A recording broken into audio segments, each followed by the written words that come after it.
Hello friends, আশা করি ভালো আছেন।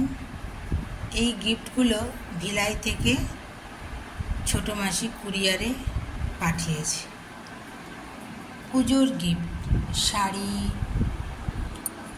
নূপুর, একটি হার, আংটি, লিপস্টিক, সাথে চিঠি, ভালোবাসায় ভরা চিঠি। ছোটোবেলা থেকে মামা বাড়িতে মানুষ হয়েছি বলে ছোটো মাসিকে তুই বলি, আর মাসি আমাকে বুনি বলে থাকে। এই যে লিখেছে স্নেহের বুনি। আর মাসি খুব ভালো সেলাই জানে। গোপালের জন্য ব্যাগ, একটি বটুয়া আমার জন্য, রাধা মাধবের জন্য ব্যাগ, জিনিসপত্র রাখার। মাসি বলল, এই ব্যাগটিতে গোপালকে নিয়ে তুই কোথাও যেতে পারিস, আর এই ব্যাগটিতেও নিয়ে যেতে পারিস, আবার জিনিসপত্রও রাখতে পারিস। আর সাথে গোপালের জন্য কিছু কেনাকাটার জন্য প্রণামী পাঠিয়েছে। অনেক বছর আগে ভিলাই গিয়েছিলাম। ওখানে হনুমানজির মন্দিরে পুজো দিয়েছিলাম। সেখানে একটি গাছের চারিদিকে সুতো বেঁধে বেঁধে সবাই হনুমানজিকে প্রণাম জানিয়ে ঘোরে, চারিদিকটা ঘোরে আর কি। আমিও করেছিলাম ওরকম। তারপর মাসির বাড়ি থেকে, মানে মাসি কোয়ার্টারে থাকে, মেসোমশাই ওখানে জব করে। একবার কালীবাড়ি গিয়েছিলাম, খুব সুন্দর কালীবাড়ি। তারপরে আমি 1 মাস ছিলাম ওখানে। মেসোমশাই আমাকে নিয়ে গিয়েছিল। তো পুজোর সময় ওখানে খুব সুন্দর নবরাত্রি আমি প্রথম ওখানেই দেখি। বাজি ফোটানো হয়েছিল কালী পুজোর সময়। তারপর দশেরা আমি কখনো দেখিনি, ওখানে দেখেছিলাম, মানে রাবণ বধ। দুর্দান্ত দেখতে, আমি কখনো দেখিনি। পুরো প্রচুর মানুষ, মনে আছে ফুচকাও খেয়েছিলাম। মাসি অনেক গাছ লাগিয়েছিল, কত ফুল ফোটে, এখন মাসি লাগায়। মা বাড়িতে মানুষ হয়েছি, ছোটো মাসি, দিদিমা, মামা, দাদু, আমরা সবাই খুব আনন্দ করে কাটাতাম দিনগুলো। মাসিকে এখনও তুই বলি সেই জন্য। মাধ্যমিক পরীক্ষা, উচ্চ মাধ্যমিক পরীক্ষা যখন দিতে গেছি, মাসি কিন্তু পুরো পরীক্ষা ততক্ষণ থাকতো। মনে আছে, তখনও কিন্তু হাতে ঘড়ি পরি না, দাদুর ঘড়ি নিয়ে পরীক্ষা দিয়েছিলাম পাশে রেখে। দাদুও গিয়েছিল, প্রথম দিনটা দাদু গিয়েছিল। দাদু ডিআই অফিসে চাকরি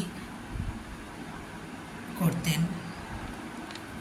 ফার্স্ট ডিভিশনে পাশ করার পর আমার মেজো মামা, হোমিওপ্যাথি ডাক্তার এখন, তো মেজো মামা আমাকে ঘড়ি গিফট করেছিল। কি সুন্দর দিনগুলো ছিল না, ছোট্ট ছোট্ট আনন্দেই ভরা ছিল। তারপর যখন এইচএস পরীক্ষা দিতে গেলাম, আমার মনে আছে তখন তো এরকম ছিল না যে বাড়িতে কেউ এলে মানে বিরক্ত, সেটা কিন্তু ছিল না। এখন যেমন আগে থেকে বলে দেওয়া হয় এখন পরীক্ষা আছে, এই সময় না আসতে, ওরকম তো ছিল না। তখন আমরা স্কুলডাঙ্গার বাড়িতে ছিলাম, ভাড়া বাড়িতে। দাদুর বন্ধু কলকাতা থেকে এসেছিলেন, বন্ধু এবং বন্ধুর বউ। মনে আছে জিওগ্রাফি পরীক্ষা ছিল, তখন 2টো করে পেপার হতো। তো কি করব, খুব মানে পরের দিনই পরীক্ষা, যেদিন এসেছে, মানে কিন্তু সে খুব কষ্ট করে মানে পড়াশুনো করতে হয়েছিল, অসুবিধা হচ্ছিল, ভাড়া বাড়ি তো। তো যাই হোক, পরীক্ষা দিতে গেছি, প্রথম পেপারটা তো দিয়েছি। তারপরে খুব নার্ভাস লাগছে, সেকেন্ড পেপারটাতে সব যেন গুলিয়ে যাচ্ছিল। তো মাসি মনে আছে শরীরটা খারাপ ছিল বলে আলু পোস্ত, মুড়ি, ডাবের জল এসব টিফিন নিয়ে আমার জন্য গিয়েছিল। তো আমি প্রথম ফার্স্ট পেপারটা পরীক্ষা দিয়ে আসার পর মাসি বলছেন এটা খা, শরীরটা ঠান্ডা লাগবে। এখনও মনে আছে মাসি কিন্তু বাড়ি যায়নি, অনেকে বাড়ি চলে যায়, তারপরে আবার সেকেন্ড পেপারটাতে আসছিলেন, মাসি কিন্তু যায়নি। যাক, পরীক্ষাটা ভালোই হয়েছিল, সব থেকে হায়েস্ট নাম্বার ওই পেপার জিওগ্রাফিটাতেই পেয়েছিলাম। সুন্দর দিনগুলো ছিল জানেন তো।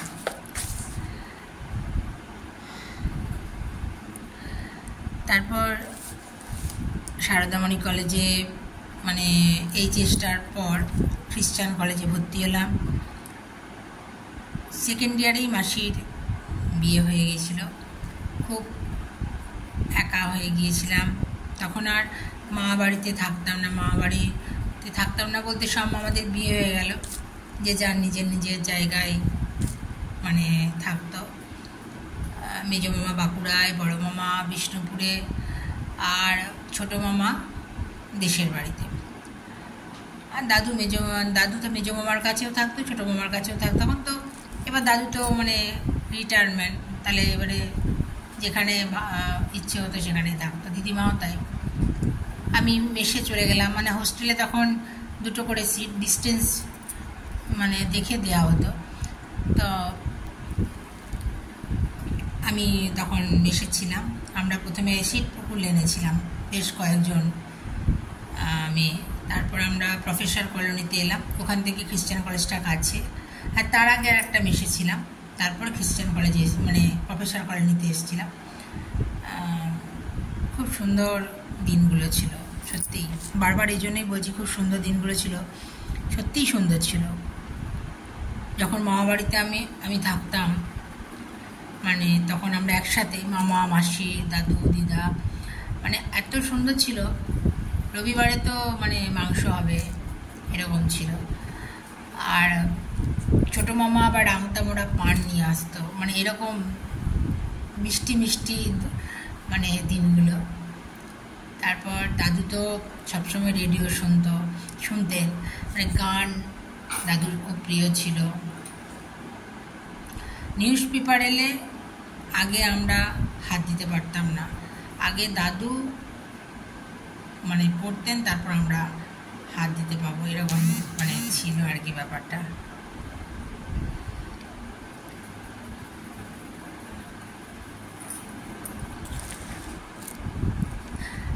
ছোট মাসি আমাকে ক্লাসিক্যালে ভর্তি করে দিয়েছিল। ছোটোবেলা থেকেই গান শিখতাম, একজন দিদিমণি ছিলেন তার কোলে বসে। তারপর অচিন্ত্য স্যারের কাছে রবীন্দ্রসঙ্গীত মাসিও শিখত। তারপর ক্লাসিক্যালে 6-এ ভর্তি করে দিয়েছিল, 4 বছর শিখেছিলাম। তারপর ধীরেন্দ্রনাথ চট্টোপাধ্যায়ের কাছে দোলতলায় যেতাম আর শিখতে। কখনো মাসি মামারাও নিয়ে যেত, কখনো বান্ধবীদের সাথে যেতাম। আমার 2জন বান্ধবী ছিল, সুরদীপা, বিশ্বরূপা। আমরা 3জন মিলে যেতাম একসাথে যেতাম। আবার ছোটো মামা কখনো নিয়ে চলে আসতো আমাদের গাড়ি করে। খুব সুন্দর, খুব মজার ছিল দিনগুলো। তারপর আবার মাধ্যমিক পরীক্ষা দিয়ে চলে এলো, গানের স্কুল আর যেতাম না। তো পরে আর যাইনি ক্লাসিক্যাল শিখতে, কারণ স্যার কি বলবে এই ভয়ে। তারপরে আবার দাদু একজন স্যারের কাছে রবীন্দ্রসঙ্গীতে ভর্তি করে দিয়েছিলেন। আমি যখন ক্লাসিক্যালে ভর্তি হই তখন ধীরেন্দ্রনাথ চট্টোপাধ্যায় বলেছিলেন স্যার যে সাপা টিপে গান গাইতে হবে, আর তানপুরার সাথে বাজিয়ে যে গাও সেটা কিন্তু সবাইকে ভুলে যেতাম। তো আমরা সত্যি করেই তখন থেকে সেই অভ্যেসটা করেছিলাম। পরবর্তীকালে যখন আমি আবার রবীন্দ্রসঙ্গীতে ভর্তি হই তখন সাপা টিপেই কিন্তু গাইতাম। আর ওই ছোটোবেলা থেকেই আমি খুব ডায়েরি লেখার নেশা ছিল, ডায়েরি লিখতাম। পড়তে পড়াশুনো করতাম, তার সাথে ডায়েরিতে লিখতাম নিজের মনে অনেক কিছু, এবং সুরও দিতাম, গানের কথা লিখতাম। তখন কিন্তু জানতাম না, এগুলো আমি মানে সংরক্ষণ করে রাখতো। এগুলো আমি আগের ভিডিওতে আমার অনেকবার বলেছি। পড়তে পড়তে হঠাৎ দেখতাম মেঘলা করে গেছে, তখন ডায়েরি নিয়ে ছুটে চলে যেতাম ছাদে, নিজের মনে অনেক কিছু লিখতাম। আমার একবার লেখা বেরিয়েছিল সারদামণি কলেজে ওয়াল ম্যাগাজিনে, মানে সেখানে সাম্প্রদায়িকতা বিচ্ছিন্নতার উপর লিখেছিলাম। আমার এক বান্ধবী, মানে আমার মেজো মাইমাই আমার বান্ধবী, তো সে বলেছিল তুই লেখ। আর মাইমাও কবিতা লিখেছিল, আরও অনেকে অনেক কিছু লিখেছিল, তো আমাকে লিখতে বলে, তো আমিও লিখলাম। তো যাই হোক, ওটা সিলেক্ট হয়েছিল। তো যাই হোক, সেই লেখাটা ওয়াল ম্যাগাজিনে বেরিয়েছিল। তারপরে আরও ছোটোবেলায় যখন আমি 2 বছর আঁকা শিখেছিলাম সুজয়দার কাছে, ছোট্ট তুলি আঁকার স্কুলে নাম ছিল, সেখানেও আমার একটা লেখা বেরিয়েছিল। লিখতে ভালো লাগে, আমার বাবাও মানে লিখতো, লেখালেখি আমার দাদুও লিখতেন। ভালো লাগে, যেটা ভালো লাগে সেটা লিখতে ইচ্ছে করে লিখি আর কি, বেশি কিছু না।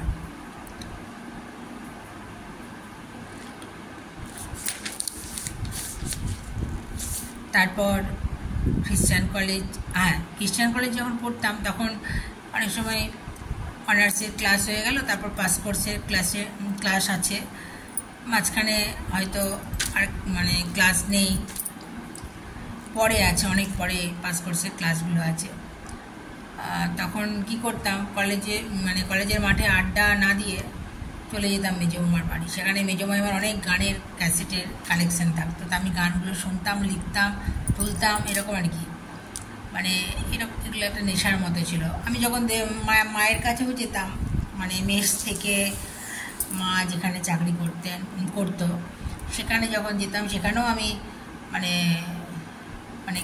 রেডিও চালিয়েও গান শোনার একটা নেশা ছিল। গান শোনা তো এমনিতেই ভালো, শরীর মন ভালো থাকে।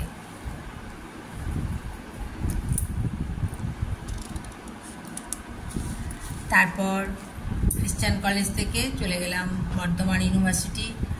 বর্ধমান ইউনিভার্সিটির পরিবেশ খুব সুন্দর। তারাবাগে আমাদের হোস্টেল ছিল, আর গোলাপবাগে আমরা ক্লাস করতে যেতাম। তো মেহগিনি গাছের হাওয়া খেতে খেতে যেতাম। এর উপরেও আমি একটা গানের গান লিখেছি, সুর দিয়েছি। তারপর ওখান থেকে আনুর বিএড কলেজ, এখানকার পরিবেশও খুব সুন্দর ছিল। আমরা অনেক সময় যখন ফাঁকা থাকতো সময়, আমরা বান্ধবীরা মিলে মিশনে যেতাম, কামারপুকুর মিশন। তো অনেক সময় হেঁটেও চলে যেতাম, বাসে বা রিক্সায় না গিয়ে। দুপাশে যখন ধান জমিগুলো দেখতে দেখতে যেতাম না, অপূর্ব লাগতো, মানে খুবই সুন্দর, এত ভালো লাগতো, মানে কি বলবো। আমি বিষ্ণুপুরেও বিএড পেয়েছিলাম, তো প্রথমে লিস্টটা কিন্তু আনুরেই বেরোয়। তো পেয়ে গেছিলাম যখন, দাদু বলল আর একটা বছরের তো ব্যাপার, ওখানে কর। অনেক পরে বাবা বিষ্ণুপুরে বাড়ি করে, তখন আমি MA পার্ট 1 দিয়েছি। বিষ্ণুপুর আমার খুব প্রিয় শহর, তাই বাবাকে আমি একবার বলেছিলাম তুমি বিষ্ণুপুরে বাড়ি করো। তো বিষ্ণুপুরে তো কি বলবো, গুপ্ত বৃন্দাবন, রাধাকৃষ্ণের মূর্তি এত আছে, মানে কি বলবো, রাসের সময় এবং রথের সময় আমি দেখেছি, চোখ জুড়িয়ে যাবে। আপনারা পারলে একবার এসে দেখে যাবেন রাসের সময়। আমি রাসের একটা ভিডিও আমার চ্যানেলে দিয়েছি।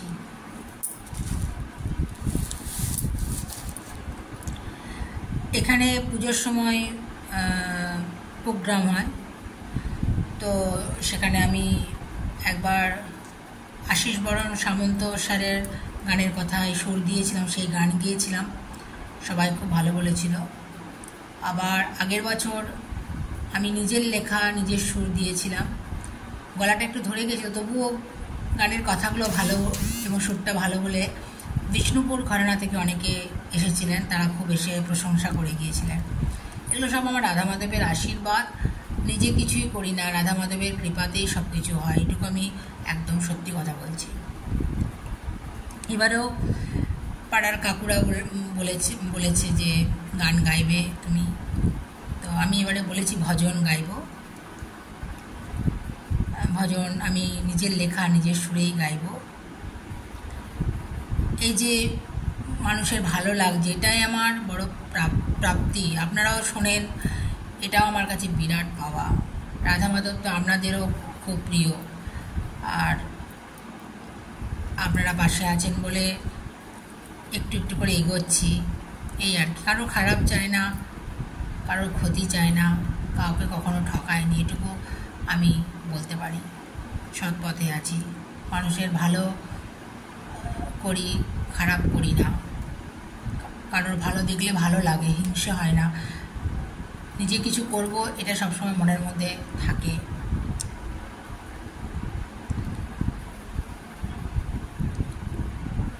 ভালো থাকবেন বন্ধুরা, আনন্দে থাকবেন, সুস্থ থাকবেন এবং শান্তিতে থাকবেন। পুজো তো চলেই এলো।